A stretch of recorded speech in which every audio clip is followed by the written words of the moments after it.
would you say the most cringe and easiest ways to ruin your own story is? It's putting yourself inside it. Now, I don't mean a cameo or a nod. I mean full-blown self-insertion, where the protagonist is just the author in disguise, but they're cooler, they're smarter, and they're always right. And I know it's tempting, and I think every writer has done it, but if you're not careful, what starts off as this kind of a personal self-reflection, it turns into a one-man echo chamber that kills the entire story before it ever gets off the ground. And sometimes it's subtle, and then other times it's embarrassingly obvious. But everyone does it to some degree. I do it. If you're a writer, you probably do it. And anyone who says they've never done it, if they're a writer or even a filmmaker, they're either lying or they're too self-absorbed to realize they're doing it anyway. Because at the end of the day, you, the creator, the writer, you're the filter. And your characters, your world, your conflicts, they all come from you. And they come from your experiences, your regrets, your beliefs, and even your fears. And that's not a bad thing.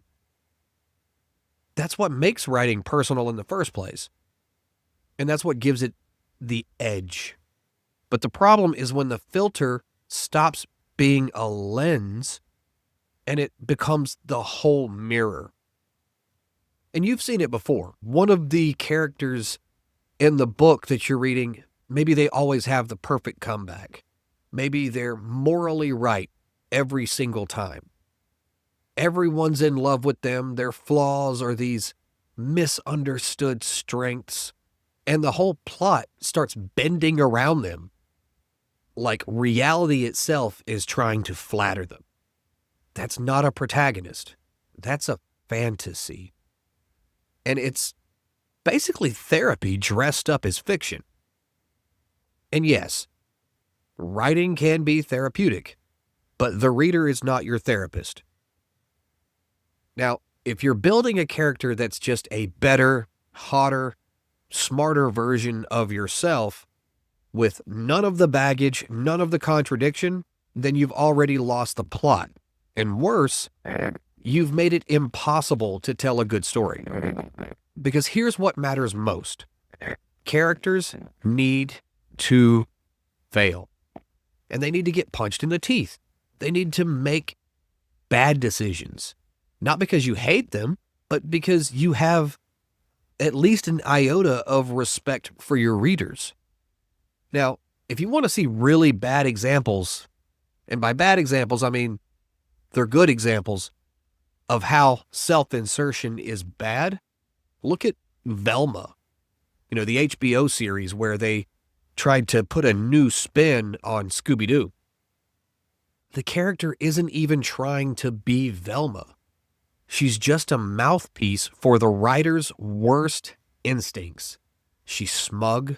She's condescending. She's desperate to sound clever while dunking on everything that came before.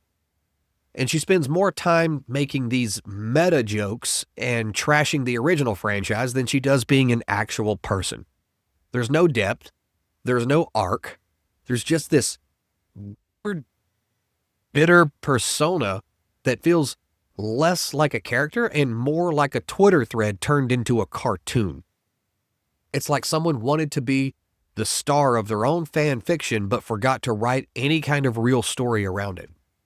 And the same thing happened with April O'Neil's character in the new Ninja Turtles movie, Mutant Mayhem. She's no longer the bold, sharp journalist who used to run towards danger with a microphone. Instead, she's written into this anxious, self-conscious stand-in for someone who clearly just wanted to feel represented. And they forgot to ask, is this interesting? Her whole entire role revolves around being quirky and awkward while the turtles orbit around her like she's the emotional center of the movie. even though she doesn't actually do much of anything. It's not a story anymore. It's just putting a personal avatar in the spotlight and hoping that's enough. But if the character only exists to echo the writer's personality, your personality, your politics, or your Twitter bio, then what the hell is left for the audience to connect with? Now, we can flip it, and we can look at self-insertion done right. Let's go all the way back to a classic, The Catcher in the Rye. Now, Holden Caulfield is J.D. Salinger in many, many ways. But he's flawed. He's wrong about people. He's judgmental, and he's spiraling. And because of that, he's real. The author, J.D. Salinger, really and quite clearly poured himself into the character, but he didn't coddle him. He let Holden be a mess. And that's the difference. The best writers punish the versions of themselves that they put into the stories. They don't protect them.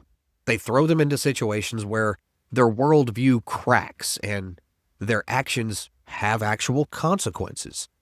And that's what makes them powerful. You could even look at Tony Stark in the Marvel movies. He's cocky, he's brilliant, he's self-absorbed, and you can feel that part of the writer bleeding through. But he's also constantly being humbled.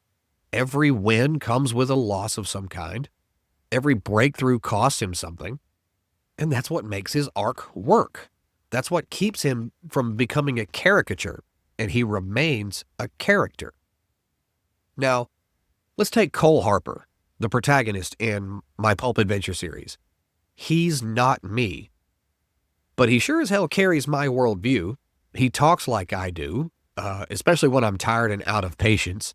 He reacts the way that I wish I could when I feel cornered. And he doesn't believe in systems. He believes in survival. And yeah, a lot of that comes from how I see the world. But there's a rule that I follow. He's not allowed to be right just because I want him to be. He gets beat up. He loses. He screws up. And half the time he doesn't know what the hell he's doing anyway. And that's what makes him worth following. If I ever wrote a version of Cole who just kind of breezes through every chapter and he outsmarts everyone with no risk of failure, all of the readers would bail. And they should. Because fiction does not exist to make you feel good about yourself. It exists to tell the truth in a lie. And truth means complexity. It means pain. It means characters that reflect the parts of us that we don't like to admit.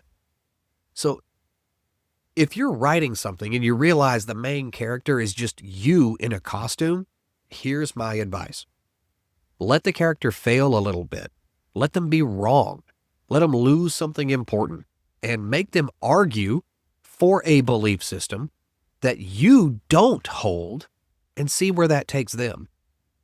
That's where the good stuff happens, and that's where character emerges. And if you're a reader, here's how you know the author put too much of themselves into a story.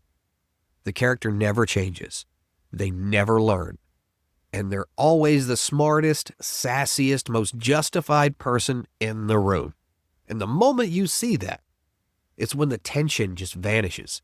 You stop rooting for them because there's no story. There's no stakes. And the best protagonists, whether they're based on the author or not, they feel alive because they're allowed to be wrong. They're allowed to grow. And the writer respects them enough to make them real. So yeah, it's okay to put yourself into a story. Go ahead. You're going to bleed into the pages anyway.